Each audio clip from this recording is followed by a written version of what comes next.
Assalamualaikum warahmatullahi wabarakatuh. Kami dari kelompok sistem bahan bakar akan mempresentasikan tentang sistem bahan bakar.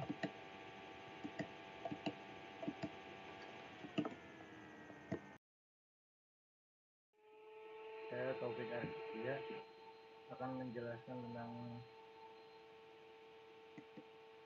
pengertian sistem bahan bakar dalam teknik otomotif adalah suatu sistem yang berfungsi untuk menyimpan bahan bakar secara aman, menyalurkan bahan bakar ke mesin dan mengabutkan bahan bakar agar tercampur dengan udara.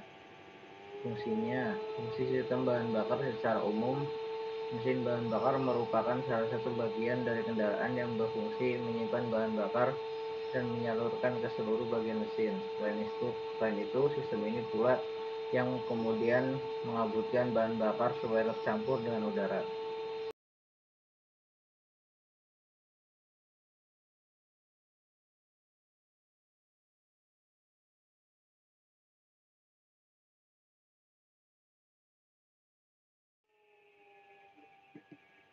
Oke, selanjutnya sistem bahan bakar injeksi. Sistem bahan bakar pada sepeda motor yang menggunakan teknologi injeksi.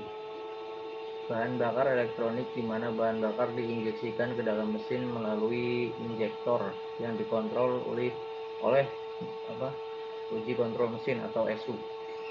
Sistem injeksi adalah sistem mekanis yang menggunakan teknologi pengontrol yang berfungsi mengatur udara dan pasokan bahan bakar ke dalam ruang pembakaran secara efektif dan efisien. Sistem injeksi ini akan mulai bekerja saat bahan bakar turun dari tangki, terus mengalir melalui selang bensin dan mengalir dari tangki bahan bakar menuju proses atomisasi. Yang proses penggabutan bahan bakar akan disemburkan melalui throttle valve oleh injektor. Ini throttle valve. Dan itu semua dikontrol oleh ESU. Proses penggabutan tersebut terjadi karena bahan bakar mengalami pemampatan dan memperoleh tekanan yang cukup tinggi dari injektor, sehingga memperoleh hasil berupa asap atau kabut. Nah, bahan bakar terbentuk kabutnya akan dikeluarkan lewat lubang injektor kanonikal yang posisinya menghadap ke ruang bakar mesin langsung. Untuk cara kerja motor injeksi, setelah motor distarter, pompa bahan bakar akan bekerja kembali dan injektor menyemprotkan bahan bakar. Semua kerja sistem injeksi akan dikontrol oleh ESU berdasarkan input sensornya. Untuk sensornya di sini ada sensor TP, terus sensor O2, sensor EOT, dan sensor CKP. Terus ada katup solenoid peninggi putaran stasioner. Input yang diberikan sensor adalah tegangan. Sebelumnya sensor disuntik tegangan terlebih dahulu oleh ESU sebesar 5 volt, kecuali sensor O2, karena sensor O2 menghasilkan tegangan sendiri tanpa disuntikan oleh ESU.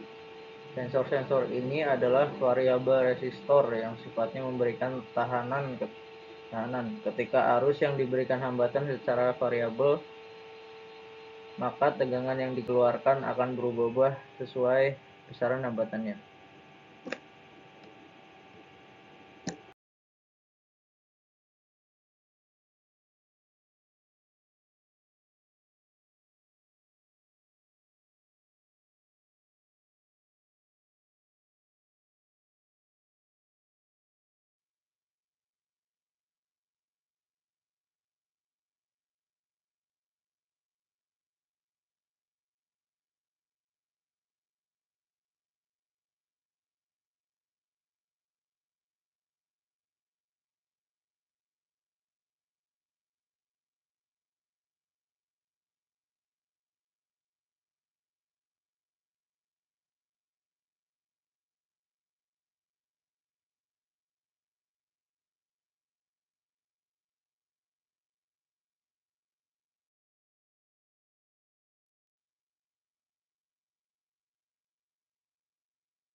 Ini karburator terbuat dari logam paduan alloy nir karat, cetak cor gas seperti aluminium, timah atau lainnya, dan merupakan komponen mesin otomotif yang banyak digunakan dalam kehidupan sehari-hari dalam bidang industri, daya energi, pertambangan, perbengkelan, transportasi, militer, pertanian, pekerjaan mata, pencaharian, pendidikan, hiburan, gaya hidup, dan lainnya.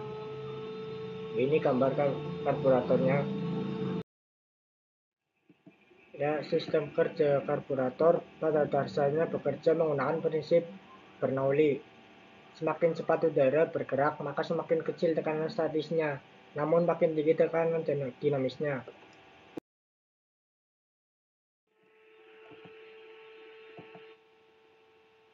Nah, ini gambar di sini merupakan skema dasar karburator sepeda motor. Mindset berwarna kuning di tengah, nih, yang berlatar belakang hijau, pelampung hijau lumut. Nah, ini terhubung dengan jarum needle jet yang berwarna hitam, mengalirkan bahan bakar dan udara dari mangkok pelampung pada putaran menengah dan tinggi. Nah, ini sini.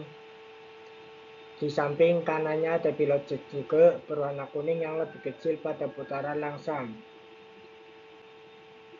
Mengalirkan bahan bakar dari mangkuk karburator dicampur dengan udara melalui lubang air jet dinding masuk karburator dan sekrup udara yang di sini masuk.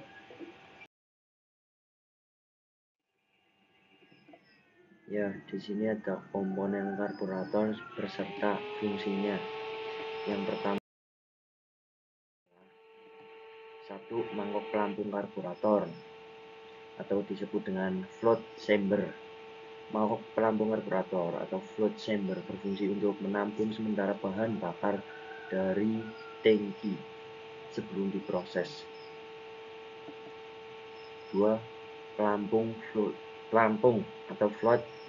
Pelampung atau floater berfungsi untuk mengatur bahan bakar dalam ruang pelampung karburator agar permukaannya tetap sehingga tidak meluap dan masuk ke ruang pembakaran. 3. Jarum pelampung atau katup pelampung berfungsi mengatur masuknya bahan bakar ke dalam mangkok karburator. Flap atau jarum pelampung ini juga akan menutup saluran suplai. 4.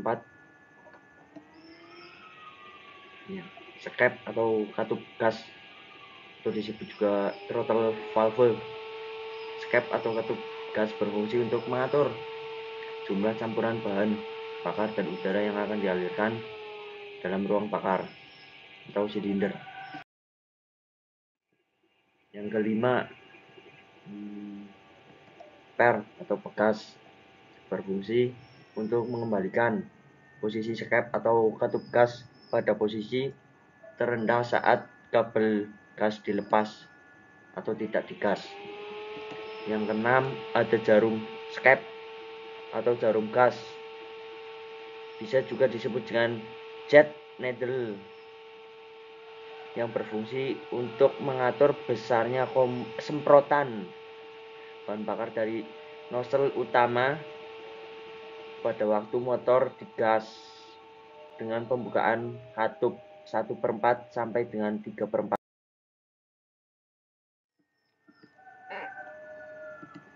Yang ketujuh ada pemancar besar atau main jet yang berfungsi untuk mengontrol aliran bahan bakar sistem putaran menengah dan tinggi.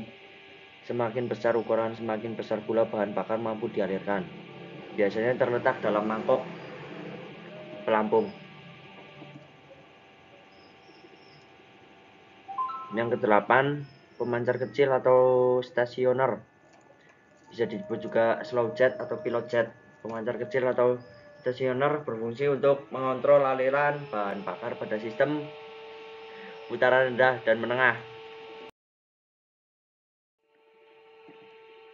Yang kesembilan, ada sekrup gas, bisa disebut juga throttle screw, berfungsi untuk menyetel posisi skep sebelum digas. Yang ke-10 ada skrup udara, bisa disebut juga air screw. Skrup udara atau air screw berfungsi untuk mengatur banyaknya udara yang akan dicampur dengan bahan bakar.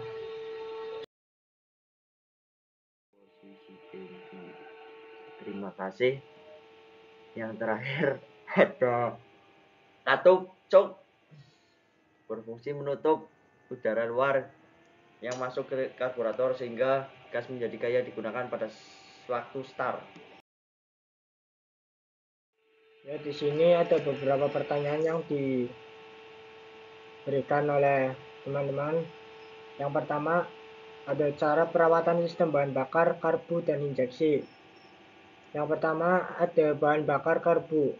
Hal-hal yang dapat membuat terganggunya sistem bahan bakar ini diantaranya kotoran yang menyumbat pilot jet, jarum script yang terendap oleh kotoran, air yang masuk ke dalam mangkuk karbu, sumbatan di bagian filter udara.